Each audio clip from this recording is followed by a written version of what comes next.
So now let's bring this all together and say what's possible for farming and ranching with agrivoltaic storage systems. Well, a key aspect of this is that agrivoltaic storage systems will work on all types of agriculture, all 2.1 million farms we have, and all 1 billion acres. But also to create a real distinction between regenerative agriculture and conventional ag.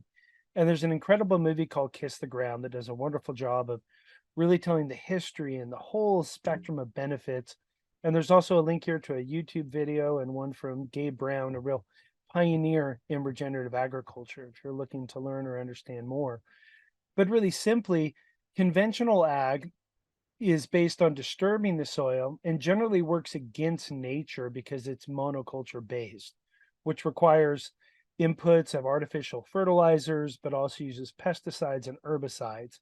And these generally decrease the soil health, decrease the carbon content, and have lower water moisture in the soil. Versus regenerative agriculture, which is holistic and protects the soil. It works with nature because it actually favors biodiversity that doesn't require any artificial fertilizer, pesticides, or herbicides, which leads to improved soil health, increases the carbon content, and higher water moisture.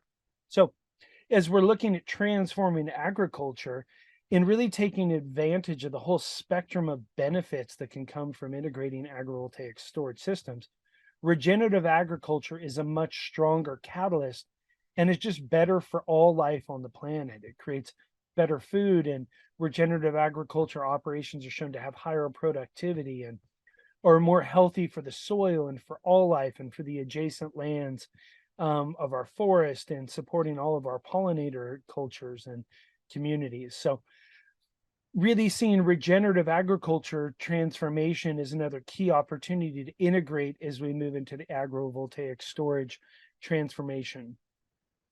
And then if we look at the US agricultural food system energy use in total, it uses 10.25 quadrillion BTUs of energy per year. Yet only 21% of that is actually used for agricultural production. The remaining 80% is used to move, process, package, sell, and store the food after it leaves the farm.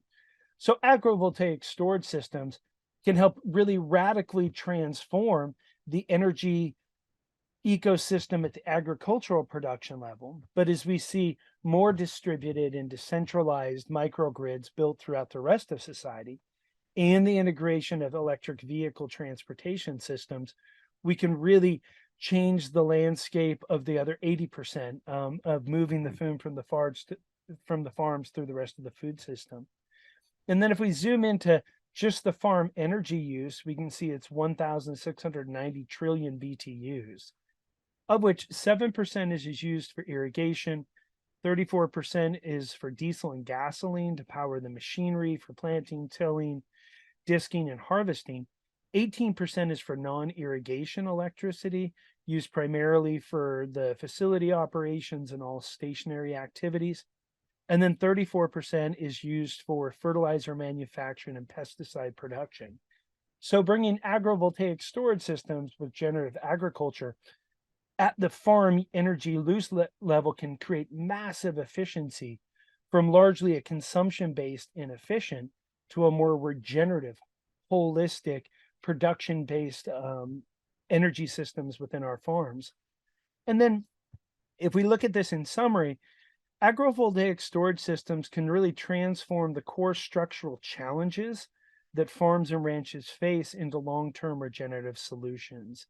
And by solving core challenges in the ag grid, the hydro grid, the power grid, the soil grid, the water grid, and then also within the transportation system through EV fleets and distributed rural EV charging networks, we can really see a shift from being negatively correlated to a lot of the inflationary pressures and structural problems to structural headwinds into tailwinds through the permanent reduction in expenses and creating new revenue opportunities. And then if we review the net farm income, production expenses, and the net income, you can see that by integrating agrivoltaic storage systems, we can increase farm income through greater diversity of new revenue streams from selling solar generation, energy storage services, and electric vehicle charging, but we can also reduce down the expenses, which can lead to net farm income, really transforming the economic picture at the individual farm level that is reflected in the macro markets. And then when you look at the USDA definition of a farm, it is that a farm is defined as any place in which $1,000 or more of agricultural products were produced and sold, or normally would have been sold during the year. This definition allows for farms to be included even if they did not have at least $1,000 in sales, but normally would have.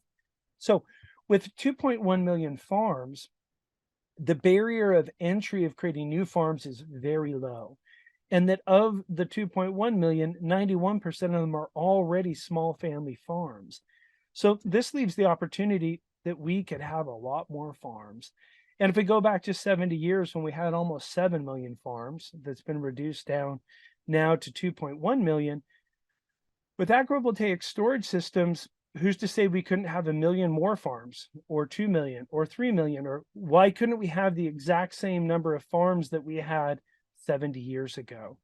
And that if we begin to add more farms again, as we've already done in the past, that a lot of those can be smaller farms, and we can actually bring the average farm size down. But we're only using 1 billion out of our 2.3 billion acres.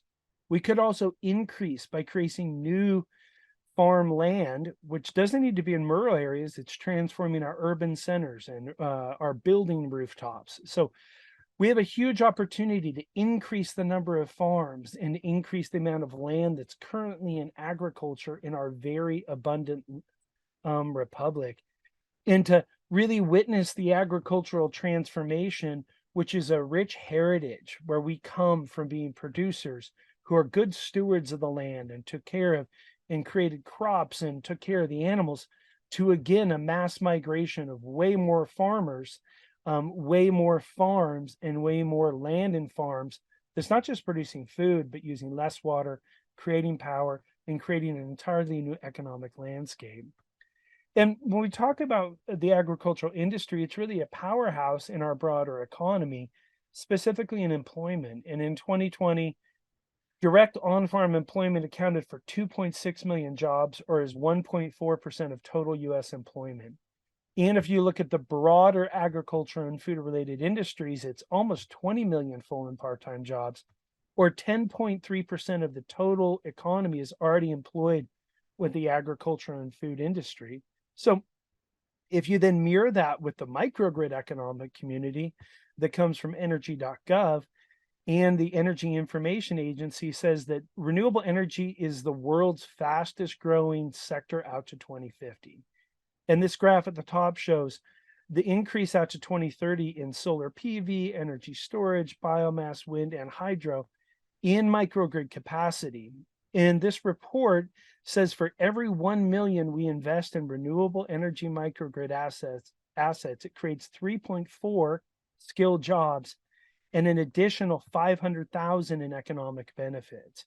So in the current state of 2021, we had 4,600 megawatts of renewable capacity, created 17,000 jobs, added 2.8 billion in GDP, and created 5.6 billion in business sales. And the forecast says over the next 10 years, microgrid capacity is going to grow 3.5 times, bringing in to a total of 32,000 megawatts by 2030, and that spending or an investment into microgrid assets will create an additional 500,000 employment opportunities or jobs, and a positive GDP contribution of 72 billion and 146 billion in sales for the businesses that support the microgrids. So the microgrid economic opportunity is also a powerhouse of new job creation and wealth. And that it's not just the direct impacts in employment, but that there's both direct, indirect, and induced effects as we begin to bring together the agriculture sector and the energy sector together. It has a ripple effect throughout the broader local community. And this is the summary of all of the electrical power generation employment by technology growth from 2019 to 2021. And you can see that solar has been by far the big leader, followed by wind, then energy efficiency jobs. And then they also have electric vehicle jobs and hybrid electric vehicle jobs.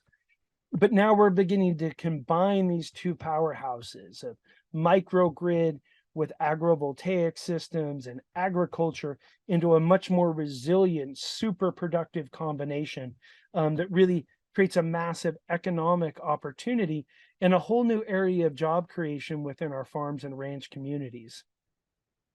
And this is interesting when you look at a population map of the United States. And what this map shows is the light green areas are lower population and the dark green are higher population. And what this shows is that 50% of the United States population is clustered in just 5% of the counties. 50% of us live in 146 out of 3,142 counties. And just one county is a big example is LA, where there's 10.1 million people. And that population is greater than the combined population of 12 states, Wyoming, Vermont, DC, Alaska, North Dakota, South Dakota, Delaware, Rhode Island, Montana, Maine, and New Hampshire. And so as we're fusing agricultural and energy sectors into this new super productive asset, we can also see a migration out of the really densely populated counties and city areas that are very resource dependent on the agricultural lands to provide them with the food and also an inability to produce all of the power that they need, to instead of migrating back out to the rural areas, to the countryside, and to the farms and ranches with whole new realms of economic opportunity and investment and the ability to really steward this regenerative future. And then if we look at the agrivoltaic market within the United States, and there's a really great interactive map that's tracking all of the agrivoltaic projects in the United States from the Department of Energy by what is called the INSPIRE project, which is innovative solar practices integrated with rural economies and ecosystems. And if you look at the map back in 2021, we only had about 20 plus projects, most of which were research facilities in the United States. But if you come and you look in 2023, we now have over 300 plus projects across the United States. And so while this is an exciting amount of growth, 300 out of 2.1 million is a tiny, tiny percentage. So we're still at the very beginning of this incredible market opportunity to really integrate agrivoltaic storage systems in our abundant republic of farming and ranching lands. And to really ground this down to a couple of real world examples, one is one of the really leading agrivoltaic projects in the United States called Jack's Solar Garden in Boulder, Colorado. And it's really beautiful for many reasons. One, because it's a great example of a small to medium sized utility scale project. It's 1.2 megawatts of a community solar farm that's on 5 acres of land. Of that 5 acres of land, 3 acres is for research, partnering with local universities. And then 2 acres of that land is local to a CSA that's providing food for the community. But it's also a really beautiful story of a generational farming family that the grandfather, Jack, created this amazing farm, but the grandson was really struggling with how to make the transition, and he himself wasn't a farmer. And so he came in and really created this opportunity of putting a single access tracking microgrid. And through that, not only have they created long-term revenue through the solar PPA that's providing power to their neighbors, but they've also expanded whole new dimensions of agro-tourism and even created the Colorado Agrivoltaic Learning Center, which is a nonprofit. And this farm, which was struggling with structural and generational challenges, now is one of the leading farms and consulting others in R&D on 5 acres of land with 1.2 megawatts. And then we also have in Colorado the Garnet Mesa project, which is an 80 megawatt community solar farm. That's on 383 acres. And when completed, it's going to produce 194,000 megawatt hours, enough to power 18,000 homes within the valley. And it's going to have integrated sheep, grazing operation underneath of it that will handle the vegetation and grazing management. And as we look at in our agrivoltaic section, that within solar projects, one of the biggest ongoing expensive that really determines the economic viability of a utility scale project is vegetation management and solar panel cleaning. In many cases, that can be in upwards of 20% of an annual budget. And these are long-term projects. So as a way of integrating sheep into this, they're reducing down the ongoing maintenance expense, along with the additional revenue, all the benefits of having sheep graze the land, making the solar project more successful.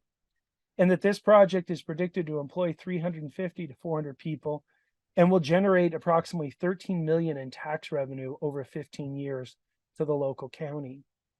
So when we see these projects and this huge opportunity to create a fusion of agricultural and industry sectors into this really powerful new regenerative future, it's interesting to just look at what we already have as far as the herds and operating. Right now, we have almost 95 million cattle and calves, both beef and dairy. And the number of operations with cattle or calves has declined steadily over the past 15 years, from 1.2 million in 95 down to 900,000 in 2012.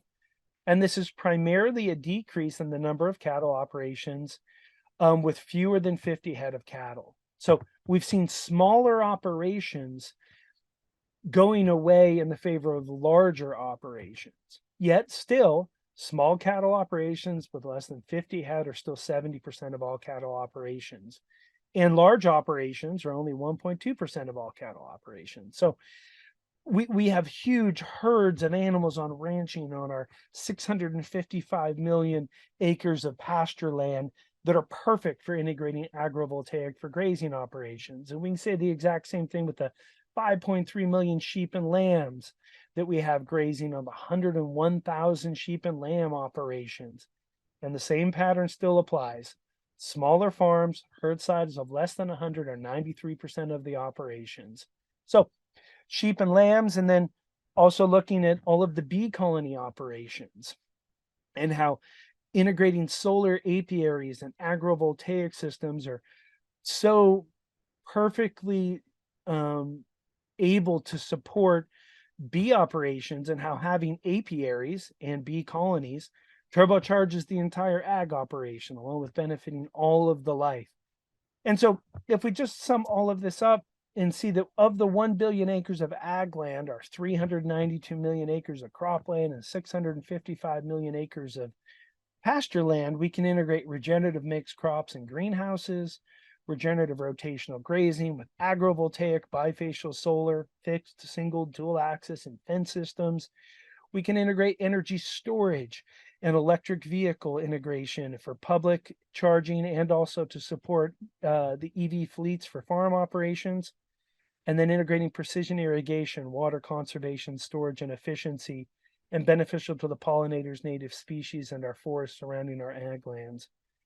And so we go from that big macro picture and we just go down to one farmer ranch, much like Jack's Solar Garden or so many others, where we install 1+ megawatt of agrivoltaic solar generation using 5 to 10 acres, integrated with precision irrigation with 1+ megawatt hours of energy storage, with a local electric vehicle fleet and providing public EV charging stations.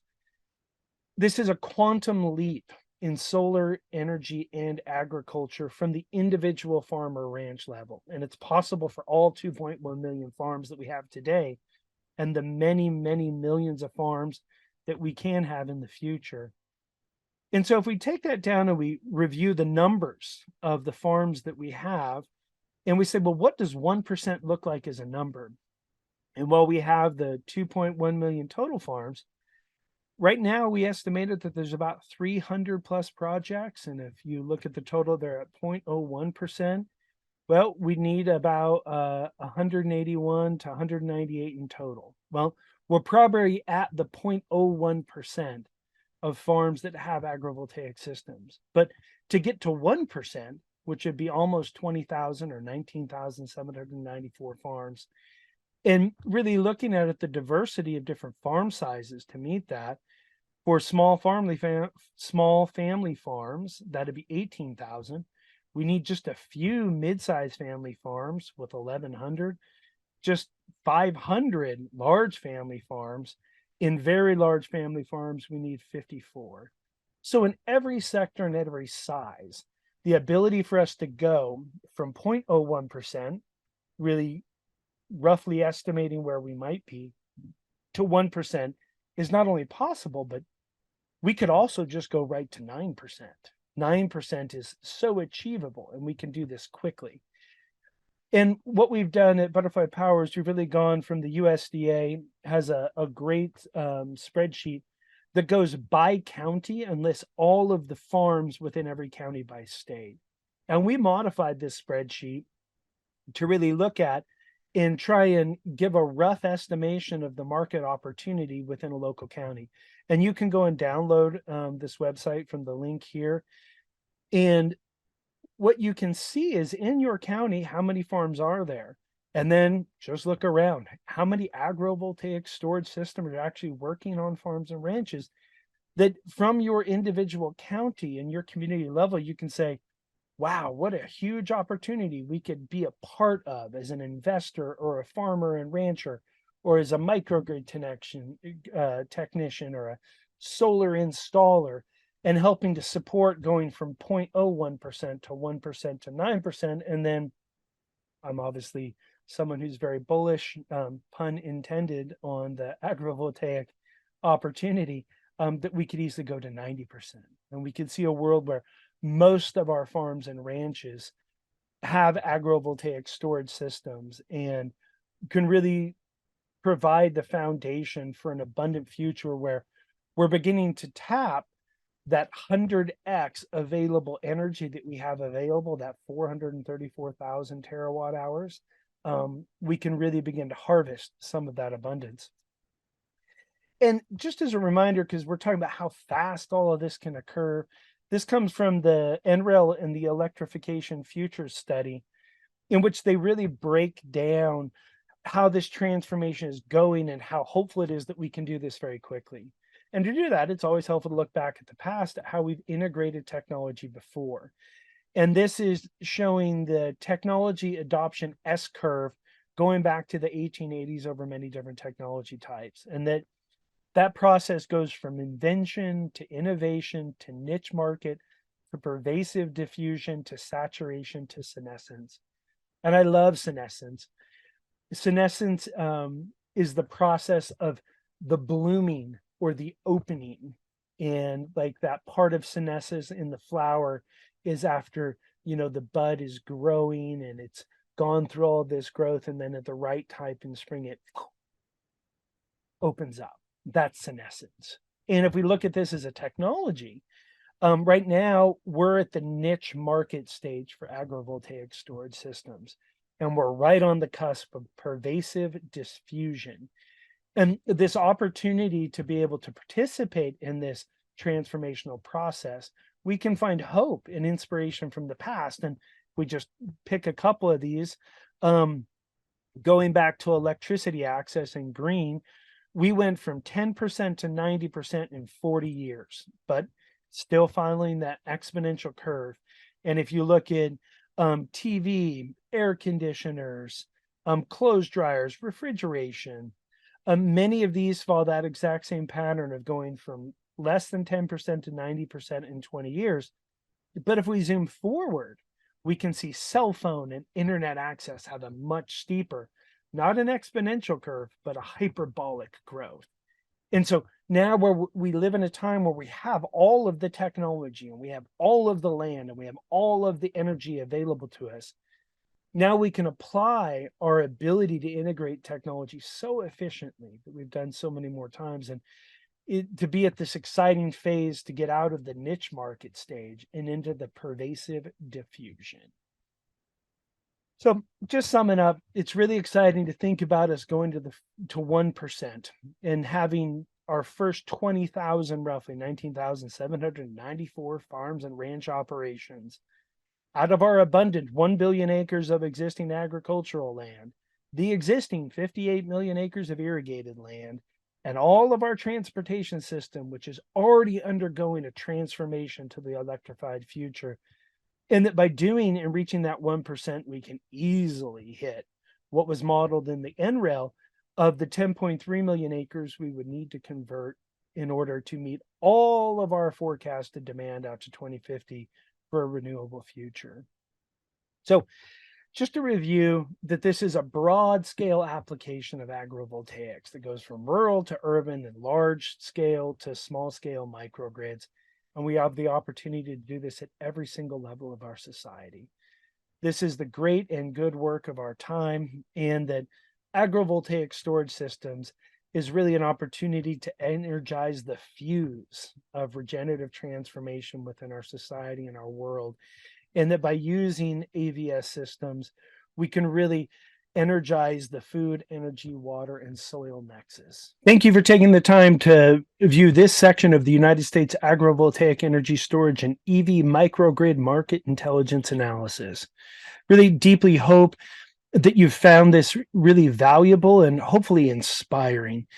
And if you're not watching the entire section on butterflypower.org, really encourage you to come and see all sections to get the totality of this amazing opportunity. And regardless of what channel you're finding this transmission, would be deeply appreciated if you give it some love, give it a like, and share it with a farmer or a rancher or anyone who's interested in participating in the regenerative transformation our economy, our energy sector, and our environment. Any investors who are looking at an amazing opportunity to transform their capital into the regenerative future. And it's just a deep honor and blessing to be here in this time and to participate in this great work. And we are the butterfly generation. It's time to rise and shine, time to transform and fly.